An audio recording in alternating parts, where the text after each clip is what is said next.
Halo, kali ini cerita Pak Wo menceritakan tentang seorang remaja yang tiba-tiba tidak diperbolehkan memegang HP, tapi kemudian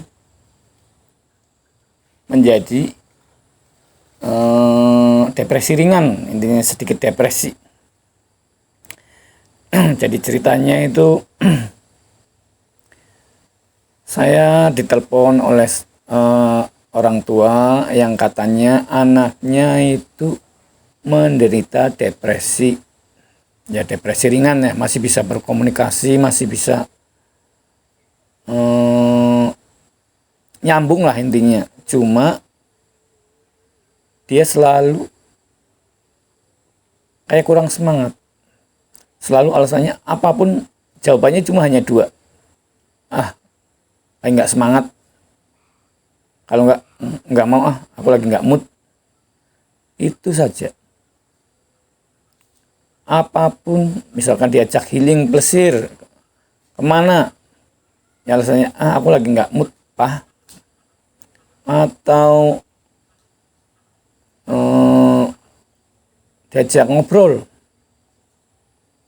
atau diajak apa, selalu kalau nggak perkataannya kalau lagi nggak mood ya lagi nggak semangat, seperti itu terus sampai akhirnya sekolah pun berantakan karena kurang tidur, makannya males-malesan, mandi pun males-malesan, kayak takut gitu loh mau mandi. Nah, ceritanya itu sebelumnya itu seperti ini. Niatnya ayahnya sebenarnya itu kepengen dia itu jangan terlalu tergantung ke HP. Nah, maka orang tuanya membatasi HP-nya itu diprogram setiap jam 9 malam HP pasti mati, pasti nggak bisa dipakai. Nah, kemudian ya si anak sih nurut-nurut aja pertamanya. Maksudnya orang tuanya juga HP ya dipakai silahkan dari pagi sampai siang, karena di sekolah kan kadang-kadang misalkan butuh untuk pesan Gojek atau untuk urusan sekolah atau sampai sore untuk urusan apa ya silahkan. Tapi niatnya ayahnya kan ya dibatasi lah. Jam 9 udah jangan HP-an terus. Kan banyak kegiatan lainnya, mendengarkan musik, ngobrol dengan orang tua, atau nonton TV, belajar, dan sebagainya, dan sebagainya. Niatnya seperti itu, niat ayahnya. Ya, pertama semuanya berjalan baik. Tapi lama-lama setelah dicek, tiap hari setiap dicek jam 9, jam setengah 10, dia sudah tidak memegang HP memang. Seolah-olah dia itu sedang belajar. Karena dia sambil diem memegang ballpoint duduk di meja belajarnya. Tapi ya ternyata itu dia diem aja, cuma mainin ballpointnya.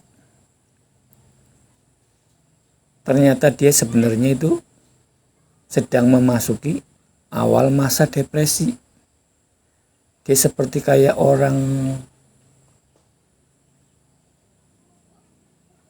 yang kurang semangat lah intinya. Kurang semangat. Kemudian senangnya merenung. Dan lama-lama kok akhirnya sekolah pun nggak mau mandi. Pulang sekolah pun padahal kan sore sudah nggak mau mandi. udah nggak mandi,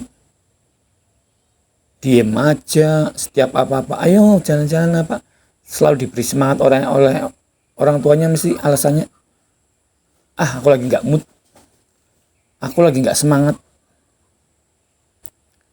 Sampai akhirnya pihak sekolah pun tahu bahwa dia sedang seperti ada masalah berat, intinya seperti itu. Ya pertama ya memang mungkin dikasih obat dan sebagainya biar tenang, tapi malah jadi ngantukan. Sekolah pun akhirnya kayak zombie, diem aja kayak ngantuk.